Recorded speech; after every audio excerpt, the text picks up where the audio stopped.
پورنیا کی سرزمین پر بھی یہ تحریک آ چکی ہے اور یہ قافلہ کل ہی سے یہاں موجود ہے. اس قافلے میں اس تحریک کے جو روح رواں ہے قاضی ملت حضرت علامہ مولانا غلام رسول بلیاوی، خطیب اہل سنت حضرت علامہ مولانا سیف اللہ علیمی، فقیر اہل سنت حضرت علامہ مولانا مفتی حسن رضا اور عالم نبیل حضرت علامہ مولانا مفتی علی رضا ویشانوی اور مرکزی ادارے شریعہ کے نائب قاضی شریعت حضرت علامہ مولانا غلام حسین ثقافی اور ان کے علاوہ بہت سارے علماء کرام ان کے سامنے ہیں. سب اپنی جگہ آفتاب و مہتاب ہے.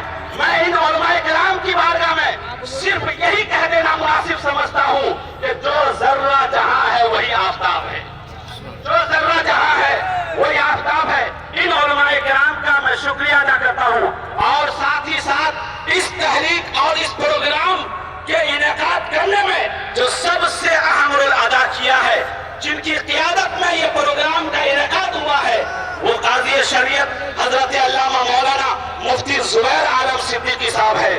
ان کا بھی ہم ممنون و مشکور ہیں اور یہ جتنے بھی علماء کرام ہیں ہم ان تمام کے شکر گزار ہیں کہ اللہ تبارک و تعالی ہم سب کی اس خدمت کو قبول فرمائے اور ہماری اس محنت کو قبول فرمائے اور امت مسلمہ کے لیے صحیح راستہ عطا فرمائے. استغفر اللہ ربی من کل ذنب واتوب الیہ وما علینا الا البلاغ. السلام علیکم.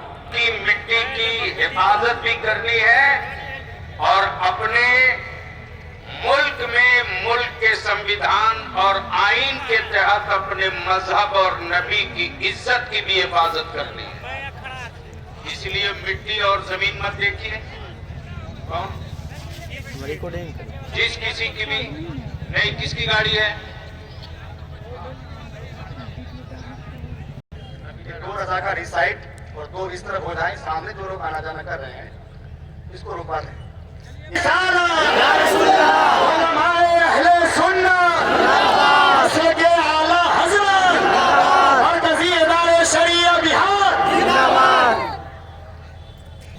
تحریک کی ضرورت ہے.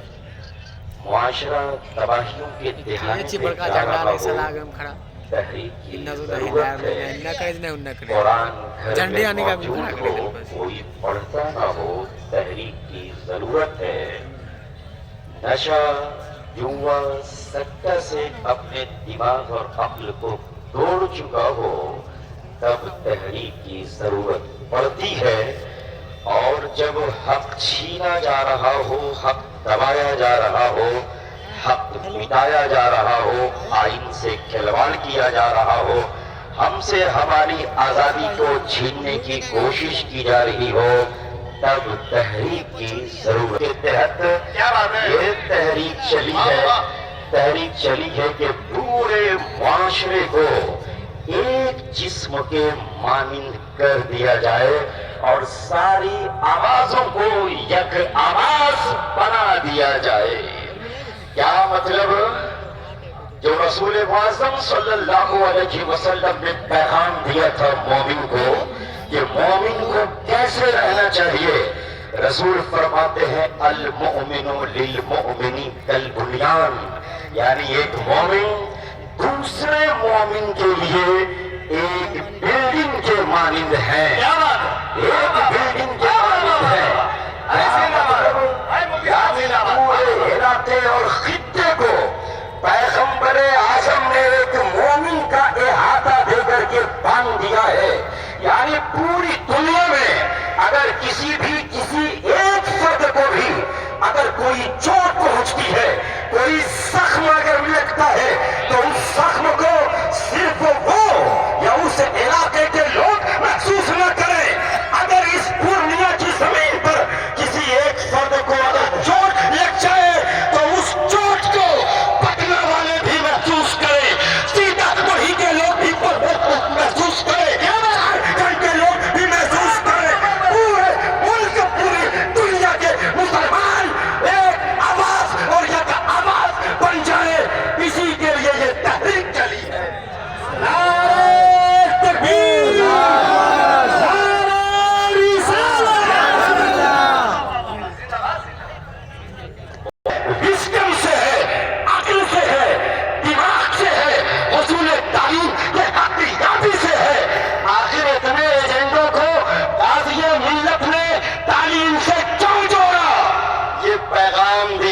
بازی ملت نے کہ میری قوم کے لوگوں جنگ صرف لائی سے نہیں ہوتی ہے، جنگ پڑھائی سے بھی ہوتی ہے، جنگ پڑھائی سے ہوتی ہے۔ یہ تعلیم اگر ہوگی، یہ تعلیم کی بنیاد پر ہی آج انسان اونچے اونچے عہدے پر پہنچتا ہے۔ اگر کسی بڑے عہدے پر پہنچتا ہے تو ساتھ مذہب نسل کی بنیاد پہ نہیں، وہ اپنے علم کی بنیاد پر اعلیٰ عہدے پر پہنچتا ہے۔ آزادی کے حوالے سے وہ کیا ہے آرٹیکل نمبر 60 میں، یعنی تمام شہریوں کو، یعنی ہندوستان کے تمام باشندوں کو ملک کا کوئی بھی حصہ ہو، ملک کی میں اظہار رائے کی آزادی، حق مانگنے کی آزادی، حق لینے کی آزادی، تنظیم بنانے کی آزادی، تحریک چلانے کی آزادی، ملک میں سفر کرنے کی آزادی، ہوٹلوں میں، دکانوں میں، تفریح گاہوں میں داخل ہونے کی آزادی آرٹیکل نمبر 19 سے 22 آپ کو دیتا ہے۔ آرٹیکل نمبر 25 میں مذہب کی آزادی ہے، یعنی ملک کا باشندہ اپنی وطن سے، اپنے اچھا سے کوئی بھی مذہب کو قبول کر سکتا ہے، اور اپنے مذہبی شناخت میں بتایا گیا کہ اگر اس ملک میں کوئی مذہب کے نام پر، زبان کے نام پر، ثقافت کے نام پر اگر کوئی ادارہ بناتا ہے تو ادارہ بنانے کی اجازت، ادارہ چلانے کی اجازت آرٹیکل نمبر 30 آپ کو دیتا ہے۔ آخری سنیے دفعہ نمبر 13 کو، یعنی آرٹیکل نمبر 13، یہ دھارا نمبر 13 کیا کہتا ہے کہ تاریخ آئین نفاذ کے بعد حکومت تاریخ آئین نفاذ کے بعد، یہ تاریخ نافذ، یہ آئین کب نافذ ہوا؟ 26 جنوری 1950، ابھی تازہ ہے۔ آپ نے 26 جنوری میں یوم جمہوریہ منایا تھا ہندوستان میں۔ 26 جنوری 1950 کو آئین کو نافذ کیا گیا۔ اس آئین میں بتایا گیا اگر تاریخ نفاذ کے بعد کوئی بھی حکومت، کوئی بھی مملکت اگر کسی طرح سے کوئی ایسا قانون بنائے جس کے مذہبی، لسانی، زبانی، ثقافت اور کلچر کو ختم کرتا ہو یا کم کرتا ہو، ایسا قانون ناقابل قبول ہوگا، کالعدم ہوگا اور رد و باطل مانا جائے گا۔ اس ہندوستان میں 1947 کے بعد ہم جو ٹھہرے ایسے نہیں ٹھہرے، صرف اور صرف اگر ٹھہرے ہیں تو آئین کے بھروسے ٹھہرے ہیں۔ ملک کے بزرگ چھوڑ رہے تھے، بزرگ یہ ملک چھوڑ رہے تھے تو دلی کا لال قلعہ پکار کر کے کہا کہاں جا رہے ہو؟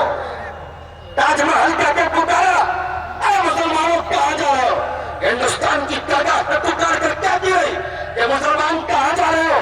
تو اس وقت گاندھی جی نے یہی آئین کی کتاب لے کر کے آئے کہ مسلمانوں ملک مت چھوڑو، تو لوگوں نے کہا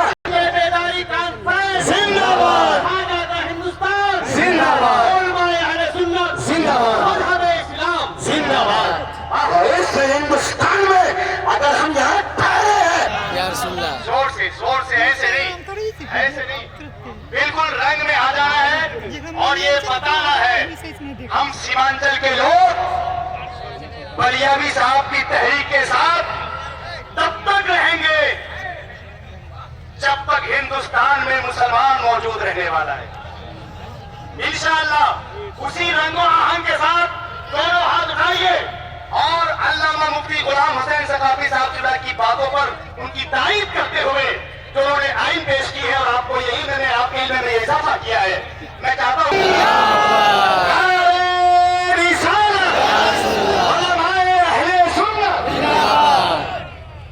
ماشاءاللہ اب تھا کہ اب ہو گئے بے